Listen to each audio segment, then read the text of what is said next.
From the Valley's News Channel, this is Channel 5 News at 5.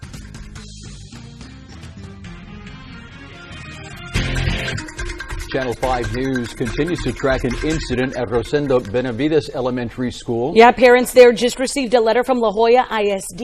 It addresses a 4-year-old boy who took a loaded gun to school. It was found in his backpack this morning. Yeah, many parents picked up their children as soon as they heard the news. We first broke that news online this morning. We talked with one dad who doesn't feel comfortable about sending his kid back to school. Yeah, it deeply concerns me. I mean, not only for my safety of my kid, but for every other kid around that kid that brought that weapon. I mean, he might have dropped it or anything might have gone when it might have gone off. That parent is just one of many with questions. Channel 5's Leslie Aguilar was there moments after that gun was discovered. She has worked all day to get answers for those parents. Yeah, Leslie's live outside La Jolla ISD's Public Information Office. Leslie, what did you find out? Oscar, Melissa, authorities here just updated us on the investigation. Right now, Hidalgo County Sheriff's investigators are at the house of that little boy looking for any probable cause they might find to potentially charge his parents with criminal charges. All of this after the little boy was found with a loaded semi-automatic weapon with 15 bullets inside in his backpack. The discovery came from preschoolers at Rosendo Benavides Elementary School this morning. We had an incident reported from students about talk that another student had a gun on campus. And so administrators and teachers moved on it very quickly to inspect the students' belongings, including the backpack. And upon inspecting, they did find a gun. La Jolla ISD spokesperson Eden Ramirez says it was a 4-year-old boy who brought the handgun to campus. And so they confiscated it immediately, and there was no threat to any of the students during the course of the situation. It was handled within minutes. The gun was immediately stored in a safe. Hidalgo County Sheriff's Office was already on campus doing a presentation. Deputies took possession of the gun. The gun did have bullets inside the magazine. However, it was not chambered. There was not a bullet chambered in the barrel, which if you pull a trigger on a firearm that does not have a bullet in the chamber, it will not fire. The Sheriff's Office is now taking the lead on the investigation they're calling a criminal case. Child Protective Services and La Jolla ISD Police are assisting with interviewing the boy, his parents, the other children in the classroom, and faculty and staff at the school. La Jolla ISD Police Chief Raul Gonzalez says school administrators reacted within protocol. Still, changes could be made to policies in the future.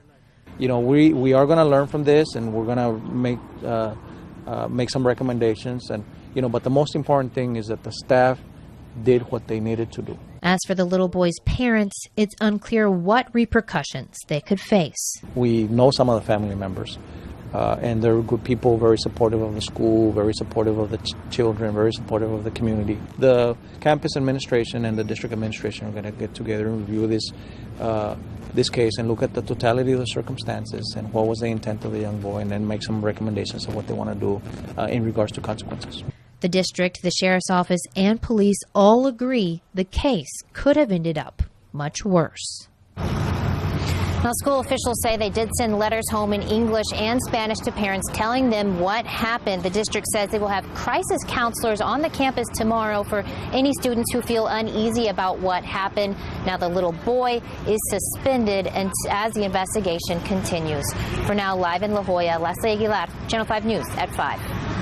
And if you own a gun and have a child in your home, this is how you can avoid potential danger. Make sure that weapon is first unloaded. Also, disassemble the weapon. And store it in a gun safe. And make sure to keep all ammunition in a separate place. Again, we broke that headline this morning online. We even sent out a breaking news alert through our KRGV mobile app. Remember, it's available for iPhone and Android users. And remember, track headlines online also at krgv.com. We are 6 minutes away from the beginning of the partial solar eclipse. The moon's going to pass between us and the sun. Go outside and look at it, but you got to have something special for your eyes because you never want to just stare at the sun. But about 5:08 it begins. It peaks at about 6:02 and ends at 6:51. You just see a little piece of the sun disappear. It's a partial solar eclipse, but again, don't look at it with the naked eye. Use some kind of eye protection, the welder's glass number 14 or something like that, or use a pinhole viewer, something to make it safe. Cool to see, though, if you find a way to look at it safely. A complete update to your forecast, which is looking pretty good, in a few minutes. New at 5, the indicted Weslaco City Commissioners, some who were up for re-election, will not go to trial until after November's Election Day. Our Rebecca Young was in court today. She's live in our Hidalgo County newsroom right now. Now, this case stems from a November 2013 Weslaco City Commissioner meeting. The meeting was opened and then closed to the public. That's where the problems began. The Weslaco City manager said the police chief had received a call that November day, warning that the meeting might turn violent. The meeting still went forward, but became testy as audience members voiced their protests after one commissioner wasn't allowed to speak. All the audience members were then ordered out of the room. The meeting continued. These actions form the basis of a grand jury indictment charging 5 commissioners with violating the state's Open Meeting Act. The case has been continued several times since then. Today it was set for trial in January after the November elections, when 2 of the commissioner seats are up for grabs.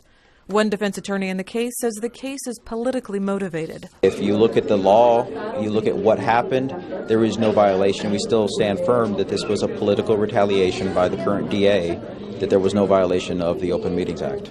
The DA says it was the evidence, not politics, that led him to file the case. When you choose to take a case, what's going to go into that? What's going to go into your decision? Can I prove it? That's the only question. Can we prove the case? And if you have a city commission on video closing a meeting that should be public, and then they laugh about it, I think they should be indicted and they should be held accountable. Each of the 5 commissioners is now charged with a Class B misdemeanor and could face up to 6 months in jail. Now, in court today, the judge said he was pushing back the trial so he could handle his in-custody cases. Those are cases set for trial where the defendant is in jail instead of out on bond, like the Weslaco City Commissioners. Live in the Hidalgo County newsroom, Rebecca Young, Channel 5 News at 5. Brownsville police continue to investigate the deadly shooting of a fugitive. They released the man's name today. That shooting happened yesterday. Our Shelley Childers is live right here in our studio with more on Cesar Cepeda. Shelley? Cesar Cepeda was 27 years old. He was wanted by the Willacy County Sheriff's Office for a stabbing. U.S. Marshals and Brownsville police were trying to arrest him yesterday when they say they were forced to open fire on him. Police tell us Cepeda was shot yesterday as he charged law enforcement with an axe. Agents fired back. It all happened in the 700 block of Milpa Verde. Tonight, Brownsville police investigators are working to determine which agency fired the fatal shots and how many times Cepeda was hit. These are pictures of Cepeda released to us by his family. He was wanted in Willacy County for stabbing a man 11 times back in September. This was not his first run-in with the law. In 2007, he pled guilty to a weapons possession charge. That same year, he pled guilty to making terroristic threats. In 2008, he was convicted for human smuggling and sentenced to 2.5 years in prison. He then began 5 years of probation after being released. In 2009, he was arrested for aggravated assault against a public servant and aggravated assault with a deadly weapon. Because of those arrests, his probation was extended. Now, police say they are also investigating whether their policy for use of deadly force was followed. An autopsy was ordered to determine his exact cause of death. We'll continue to follow this story. Reporting live in the studio, Shelley Childers, Channel 5 News at 5. A man wanted in the kidnap and murder of a Valley man is in jail. Who is he and who else the police are looking for? Another copper theft left a recycling center out of some major money. We're going to show you who police are looking for when Channel 5 News at 5 returns on the other half of this 2-minute break. Stay with us. Breaking news. Breaking stories. This is Channel 5 News with Oscar Adame, Melissa Correa, and First Warn 5 Weather with Chief Meteorologist Tim Smith. This is Channel 5 News at 5.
Pollo Loco, crazy you can taste. New developments out of Mission. 22-year-old Carlos Adrian Olvera was just charged with capital murder for a killing and kidnapping that happened about 2 years ago. Olvera was caught this week near Sullivan City. Police say he and 2 others broke into a home on West 24th Place in Mission back in December of 2012. Police say the armed men tied up several people in that home, then shot and killed Rigoberto Olivares. Another man was kidnapped and later found unharmed. Authorities think the other 2 suspects are hiding out in Mexico. Also new this afternoon, a recycling center in western Hidalgo County is out thousands of dollars. A thief broke into Mayal Recycling Center of North La Homa Road sometime overnight. $10,000 worth of copper, we're told, was stolen. The Hidalgo County Sheriff's Office looking for the man. Should be coming up, you see there on your screen. The business owner believes 3 men in all broke into the business. If you have any information on who they might be, contact Hidalgo County Crime Stoppers, 668-8477. The solar eclipse is underway, just got started a couple of minutes ago. That means the moon is coming between us and the sun, and it's kind of eclipsing just a little bit of the sun out there. Started at 5:08, lasts until 6:51. We'll check the forecast when we come back.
Now, First Warn 5 weather with Chief Meteorologist Tim Smith. Hey folks, our partial solar eclipse is already underway. The sun setting in the western sky just before 7 o'clock. Quick and simple way to look at it. You can use paper. If the piece with a hole in it is made of foil, that works a little better because it's thicker and the sun's light won't go right through it. You take the one with a hole in it, kind of put it up to the sun, and then line it up down here with this one like this, and you'll be able to see that hole show up right through there. The sun's light will go right through, and if it's eclipsed, you'll see that little piece cut out where the moon is blocking that view coming down. So it's worth going out and checking it out. If you don't have any solar viewers, cool glasses or something like that, you'll be able to see it like that, at least indirectly on that second piece of paper. And again, if this first one up here is foil or something that doesn't let any sunlight through, that'll make that image that much brighter on the one you're looking at. Now, cloud-wise, we've had a pretty good day. There were a lot of clouds earlier, and there's still some out there now. Let's go to WeatherBug. This one in Brownsville, Lone Star National Bank. We're looking to the west, and the sun just about to come into the frame, and it'll be eclipsed all the way down to the horizon because, again, the eclipse ends right at about sunset tonight, so we'll see it come through this frame. We'll see how well we can see it on our cameras, but this is the view from Brownsville, Lone Star National Bank. There are some clouds, but enough clearing, especially with eclipse glasses. It's like you can see right through the clouds, so it should be pretty cool. Let's go back to the maps. And with the clouds thin enough you should see it. They're also thin enough that we've warmed up a little bit. 87 in Starr County right now, 82 degrees at the beach at this hour. Rest of South Texas mainly in the 80s. The exception is Del Rio, where it is 79 degrees right now. And look to the north. The northern half of Texas is in the 70s. There's been a little bit of rain in East Texas. The last little batch of moisture came through here this morning, and that is probably going to be it for a while. Future track suggests there's just not much left, so the dry air begins to build in. High pressure kind of meandering around the deep south, but the moisture stays offshore all the way through the weekend into next week. I think we start maybe Monday and Tuesday to see the moisture creep back in. Humidity will come back up. There you see a few more clouds. A front on the map late Monday. It takes a while. That may not be the one that gets here, but another one will be close by. Tuesday into Wednesday might be close enough to trigger isolated showers, but no big push of cold air. We're dry Friday, Saturday, Sunday, and high temperatures right about normal. The norm is 86, and we'll be at or just a little bit above that. The records are all up in the 90s. TD9 is gone, but what's left of it still has a 10% chance of redeveloping when it comes back out. We don't see much there. So tonight, back down to 65, mainly clear and mild. Then tomorrow up to 87, a lot of sunshine. Looks like a pretty nice day with a northeasterly breeze. 87, then a couple of 88s. Into next week, we're up into the low 90s, and by Wednesday, Thursday, a front stalls nearby and gives us at least the chance for a shower or a thunder shower, but it's just a chance. A reminder once again, if you're going to see the eclipse now through almost 7 o'clock, just don't look directly at the sun. It's bad for your eyes. It'll burn that image in there for a long time, so you don't want to do that. You never want to look directly at the sun, and the eclipse is no different than that. So either use those special eclipse glasses that say safe for solar viewing, use that pinhole version. There's a box you can look through, Google it, check our KRTV weather page, check it out, but it's worth seeing if you get a chance. That's your updated First Warn 5 forecast. It's a day dedicated to celebrating and promoting women in science, technology, engineering, and math fields. Arlette Gansa up next with Gear Up.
For more than a decade, the Hispanic Engineering, Science, and Technology program at UT Pan American, also known as HESTEC, holds its annual conference. I bet they could make one of those devices for the eclipse today. And for just one day there at HESTEC, it was all about the ladies.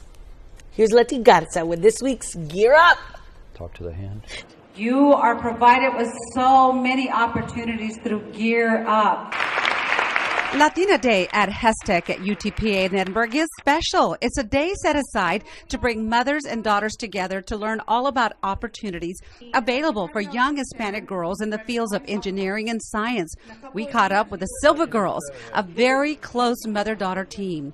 Lauren Lee Silva is mom's pride and joy. She plays volleyball, basketball, and is in track, and oh yes, she's also a cheerleader.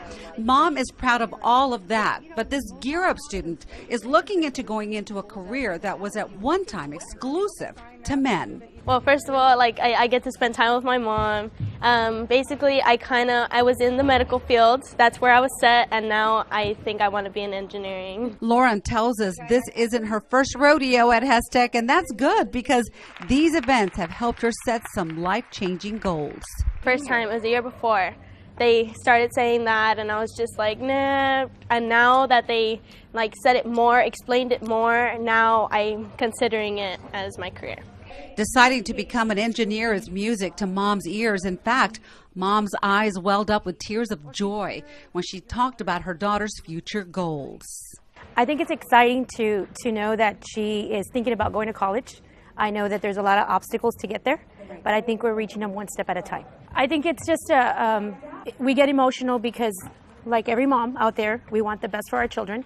And I know that every morning at 7 a.m. when I tell the kids, gotta hustle out of here, make sure that you do good in school, I think that's the payoff at the end, is seeing these kids, our daughters, even our sons, graduate from college. Need we say more? I'm Leti Garza with Gear Up at HESTEC in Edinburgh. Hey, these sculptures are not your average work of art, and neither are the artists. After the break on Channel 5 News at 5, the amazing sandscapes and the people who create them. Stay with us. Now this evening looks like a pretty nice one. Mainly clear skies, just patchy clouds around this evening. Temperatures fall into the low 70s by 11 o'clock, into the 60s by morning. We'll check that forecast when we come back.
GMC dealer.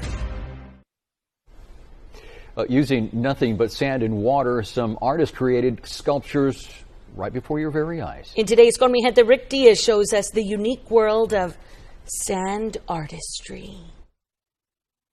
Like with any piece of art, it's going to mean something different to everybody. And this is her artwork. She is a sand sculptor who's come from Santa Cruz, California to show her work.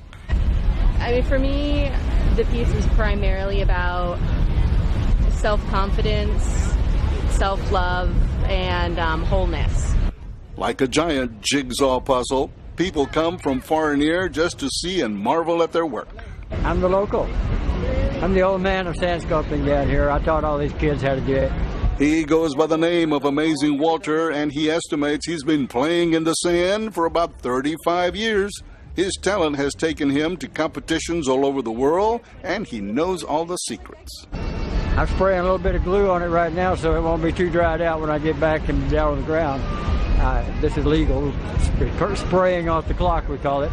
So let us spray.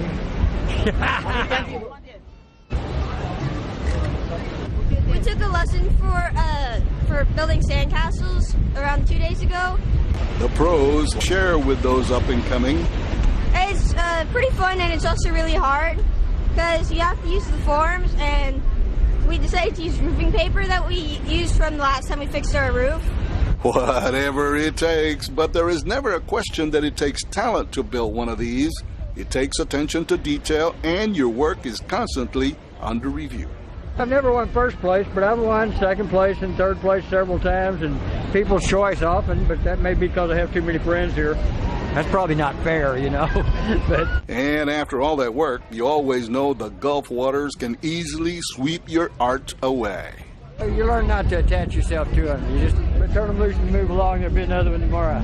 They are a different type of artist, and they do get to play in the sand all day. For Channel 5 News, I'm Rick Diaz, Con Mi Gente. 30 minutes. Carrie Zayas continues our in-depth coverage with candidates for the upcoming elections. Today we highlight Cameron County Constable's Place 3 race. And a Valley businessman says he once felt safe traveling into Mexico. Now he's thinking twice. At 6, why he's getting second thoughts. If you take a look at the next few days, they look pretty good. A lot of sunshine each day, temperatures in the 80s, nighttime lows in the 60s. Looks pretty pleasant all the way through the forecast period. We don't see any significant chance for rain until maybe the middle to latter part of next week. Don't forget it's eclipse time. Alan Shoemaker just posted a pretty cool picture of the early phases of the eclipse on our KRGV Weather Facebook page. Check it out. It's pretty cool. We'll update your forecast for you at 6. Yeah, check out the KRGV Weather pics. Don't look directly at the sun. That's always a go-to. You know, you don't have time, just go to Facebook. I know, but KRGV now that I Weather. feel like I'm not supposed to look at the sun when I drive home, I'm just going to want to look at the sign. Stop. Don't do it, folks. Listen to Tim Smith. He's got your back, and so do we. Have a nice evening. Bye-bye. Bye.